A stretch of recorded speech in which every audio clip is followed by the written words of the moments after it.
नमस्ते छात्र मित्रों।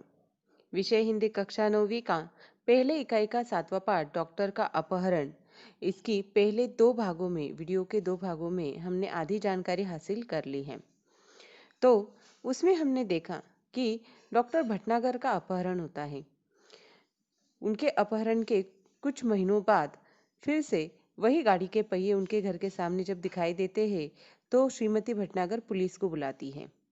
पुलिस जब खोजबीज करती है, छानबीन करती है, तब उन्हें वहां पर एक लिफाफे में सीडी मिलती है। जब वह सीडी चलाते हैं तो उसमें डॉक्टर भटनागर की ही आवाज में कुछ रिकॉर्ड किया हुआ होता है। डॉक्टर भटनागर कहते हैं कि वह सब लोग उनके लिए परेशान होंगे, लेकिन वह चिंता न करें। वह करोड़ों मील दूर एक दूसरे सौरमंडल के ग्रह पर सुरक्षित हैं और इस भ्रम से दूर होने का भी वह दिलासा जताते हैं कि इस दुनिया में सिर्फ हम ही नहीं हैं। और वह एक उम्मीद भी बताते हैं कि पृथ्वी के लोग उनकी उन बातों से कुछ सबक लेंगे। आगे देखिए। हाँ, तो पहले सुनो वह कहानी कि मैं कैसे आया। अमेरिका में हुए मेरे सम्मान और मेरे ज्ञान के बारे में इस ग्रह के लोगों ने गुप्त रीति से सूचनाएं इकट्ठी की थी। ये तभी से मेरा अपहरण करने की योजना बना रहे थे। डॉक्टर भटनागर बताते हैं कि जिन्होंने उनका अपहरण किया है उन्होंने पहले उनकी जानकारी हासिल की थी और फिर उनकी अपहरण की योजना बनाई। उस रात को जब मैं बाहर आया तब एक आदमी ने मुझे बाहर खड़ी खड़ी सवारी पर चलने का इशारा किया।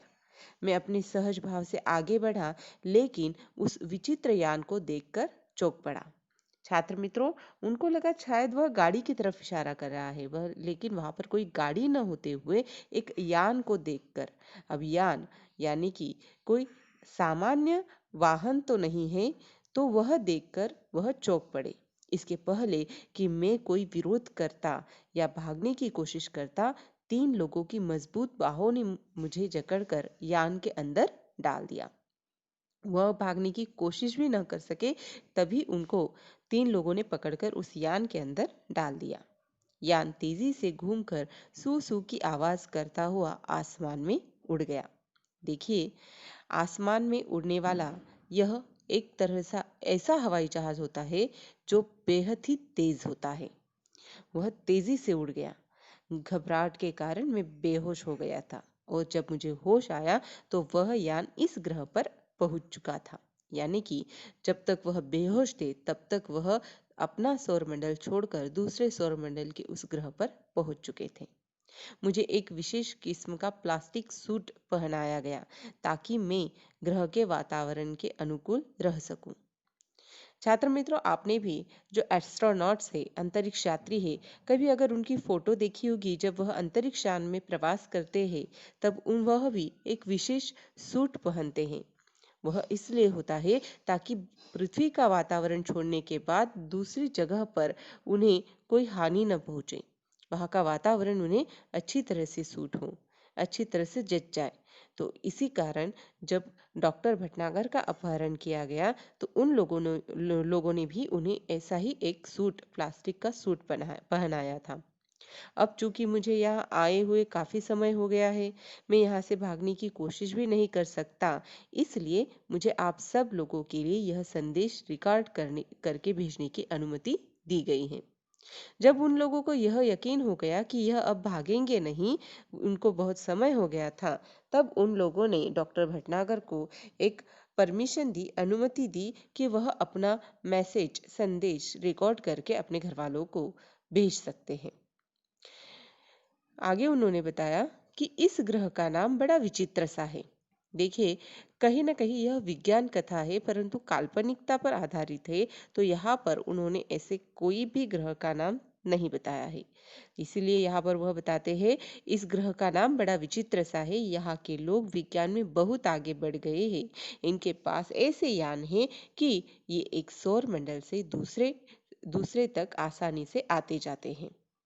यहाँ भी लोगों ने रहने के लिए घर बना रखे हैं, कारखाने हैं, बाजार है, बस्तियां हैं, मोटरें हैं, सभी कुछ है, लेकिन हमसे बिल्कुल भिन्न।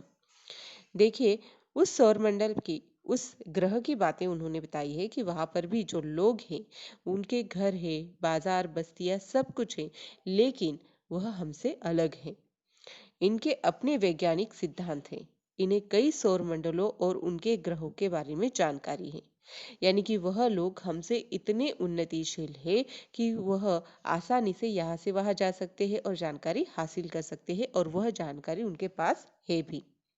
हमारा सौरमंडल इनके सबसे निकट है, पास है, इसीलिए इन्होंने आसानी से मेरा अपहरण कर लिया। तो जो सौरमंडल उनके पास था वह हमारा था, और इसी कारण उन्होंने मेरा अपहरण किया है, ऐसा उन्होंने बताया।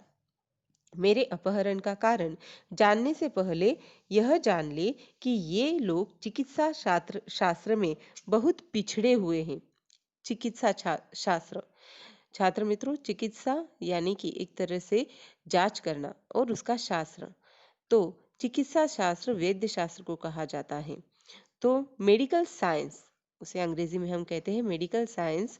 तो मेडिकल साइंस में यह लोग बहुत पिछड़े हुए हैं। यह एक ऐसा ग्रह है जहां विज्ञान अपनी चरम सीमा को पहुंच चुका है। चरम सीमा को पहुंच चुका है यानी कि इन्होंने बहुत सारे विज्ञान में जानकारी हासिल कर ली है।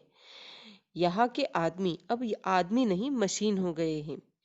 यहाँ का सारा काम मशीनों से ही होता है, और इसका नतीजा यह हुआ कि धीरे धीरे आदमी का महत्व कम होता गया।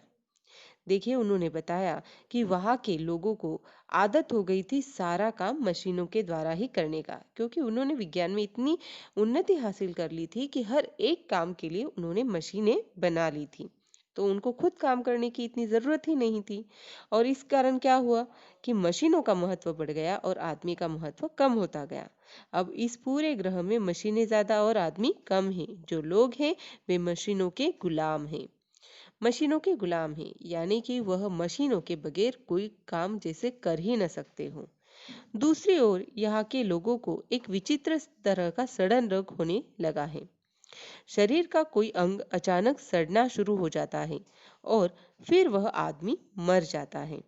देखिए, वहाँ की समस्या उन्होंने बताई कि वहाँ के लोगों को एक बीमारी ने जकड़ लिया है। बीमारी फैल रही है कि अचानक उनके शरीर का कोई अंग सड़ने लगता है और फिर आदमी मर जाता है। इस रोग का इलाज इन्हें अब तक नहीं मालूम हो सका है, लेकिन इस रोग का कारण वे मशीनें ही हैं जो इन्हें नाकारा बनाए हुए हैं।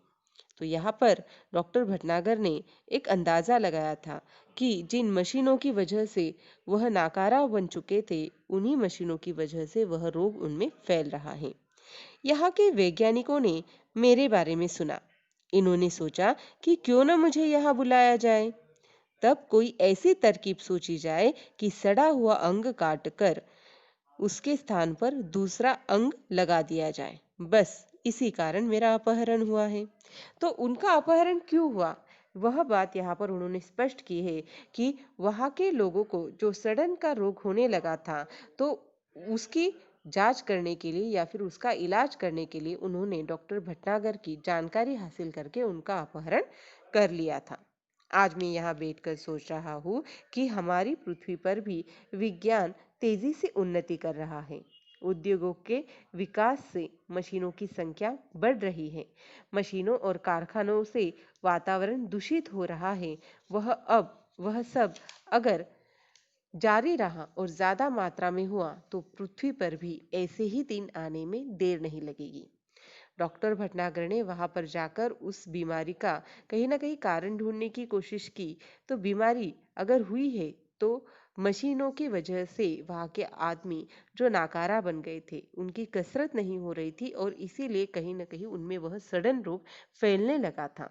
और यह बीमारी हमारी पृथ्वी पर भी आने में देर नहीं लगेगी, ऐसा अंदाजा उन्होंने इसलिए व्यक्त किया था क्योंकि उन्हें भी पता था हम भी प्रगति हासिल करने के हेतु यंत्र मशीनें बनाए जा रहे हैं और उसके अधीन होते जा रहे हैं, और उनकी वजह से जो प्रदूषण फैल रहा है वह हमारी पृथ्वी का वातावरण और मनुष्यों की जिंदगी में जो एक तरह से नाकारापन है वह बढ़ाता जा रहा है। प्रदूषण फैल रहा है और प्रदूषण के कारण भी कई सारी बीमारियां पृथ्वी पर फैल रही है।